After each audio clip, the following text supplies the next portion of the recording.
আজকের এই ভিডিওর মধ্যে আমি আপনাদেরকে দেখাবো সঠিক নিয়মে ইমেল কিভাবে করতে হয়। এখনো পর্যন্ত আমাদের মধ্যে অনেকে রয়েছে যারা ইমেল ঠিকঠাক পাঠাতে পারে না এবং তারা চায় যে ইমেলের মাধ্যমে ভিডিও এবং ফটো সেন্ড করতে। তো আপনারা এটা সঠিক নিয়মে কিভাবে করবেন চলুন তা দেখা যাক। তো তার জন্য প্রথমে আপনি আপনাদের মোবাইলের জিমেলটাকে জাস্ট ওপেন করে নেবেন। ওপেন করে নেওয়ার পর নিচের দিকে দেখুন কম্পোজ বলে লেখা রয়েছে পেন্সিল আইকন দিয়ে। তো জাস্ট এখানে ক্লিক করবেন।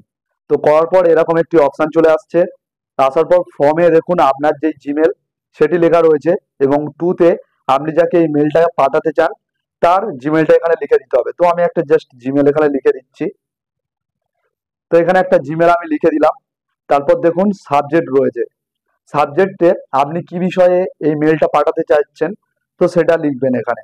তো আমি একটা জাস্ট এখানে লিখছি মেমোরি ফটো বলে এখানে লিখে দিলাম। তো এখানে মেমোরি ফটো বলে লিখে দেওয়ার পরে তারপর দেখুন নিচে রয়েছে কম্পোজ মেল বলে। তো এবারে কম্পোজ মেলের ওপরের দিকে দেখুন একটি আইকন রয়েছে, এখানে ক্লিক করলে অ্যাটাচ ফাইল বলে একটি অপশন চলে এসেছে। তো জাস্ট আপনারা এখানে ক্লিক করে দেবেন। এখানে ক্লিক করে দেওয়ার পরে আপনার মোবাইলে যতগুলো ফটো রয়েছে তো সেগুলো এখানে চলে আসছে। তো এখান দিয়ে আমি জাস্ট একটা ফটো এখান দিয়ে সিলেক্ট করে নিলাম এবং ওপরে দেখুন একটি লেখার অপশন রয়েছে। তো এই জায়গাটায় আপনারা যাও লিখতে পারেন এই ফটোটা সম্পর্কে বা নাও লিখতে পারেন। দেওয়ার পরে দেখুন এই ওপরে সেন্ডের অপশন রয়েছে, এখানে ক্লিক করলে আপনাদের এই মেলটা চলে যাবে। এবার ধরুন আপনি কাউকে অনেকগুলো ফটো একসাথে পাঠাতে চান, তো সেক্ষেত্রে আপনারা কি করবেন। তো প্রথমে যেরকম আপনার জিমেলটি রয়েছে, যাকে পাঠাতে চান তার জিমেলটি রয়েছে। তো এরপরে সাবজেক্টে এই জায়গাটায় আমি এবারে লিখে দিচ্ছি অল ফটো বলে। তো এখানে মানে অনেকগুলো ছবি রয়েছে তাই জন্য আমি জাস্ট অল ফটো বলে লিখে দিলাম। তারপর যেই কম্পোজ মেলটি রয়েছে এখানে জাস্ট ওপরে ফের আইকনটিতে ক্লিক করলাম, অ্যাটাচ ফাইলে ক্লিক করে দিলাম। তো করার পর এখান দিয়ে আমার যে ফটোটা পছন্দ তো আমি জাস্ট এখান দিয়ে এটা চয়েস করে নিলাম।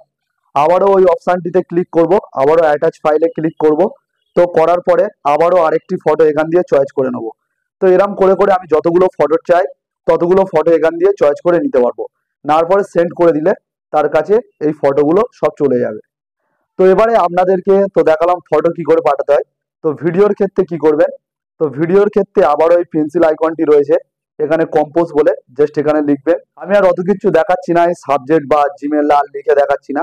ওপরে দেখুন এই অপশানটি যেটি রয়েছে আইকনটি জাস্ট এখানে ক্লিক করে দেবেন। এই জায়গাটায় ফের অ্যাটাচ ফাইল বলে একটি অপশান চলে আসছে, এখানে ক্লিক করবেন। তো করার পরে আবারও আপনার যে মোবাইলে যে ফাইল রয়েছে সেই ফাইলের মধ্যে আবারও ঢুকে যাবে। তো এখানে যাওয়ার পরে উপরের দিকে দেখুন ভিডিও বলে একটি অপশান রয়েছে। তো এই ভিডিও অপশানে যদি আপনারা ক্লিক করেন তো করার পর দেখুন আপনাদের মোবাইলে যতগুলো ভিডিও রয়েছে তো সব এখানে চলে এসেছে। তো এর মধ্যে দিয়ে আমি জাস্ট একটা যে কোনো ভিডিও এখান দিয়ে চয়েস করে নিচ্ছি। তো এই ভিডিওটাকে জাস্ট চয়েস করে নিলাম। তো করার পরে দেখুন এটি আমার মেলের মধ্যে চলে এসেছে। তো এবার আর সেন্ডটা ক্লিক করলে যাকে আমি এই মেলটা পাঠাতে চাই ভিডিওটা তো তার কাছে সেই মেলটা চলে যাবে। তো দেখলেন জিমেলের মধ্যে সঠিক নিয়মে কিভাবে ফটো এবং ভিডিও পাঠাতে হয়। ভিডিওটা যদি হেল্পফুল হয় তাকে অবশ্যই একটি লাইক, কমেন্ট এবং চ্যানেলটিকে সাবস্ক্রাইব করে রাখবেন। দেখা হচ্ছে অন্য কোনো নেক্সট ভিডিওতে।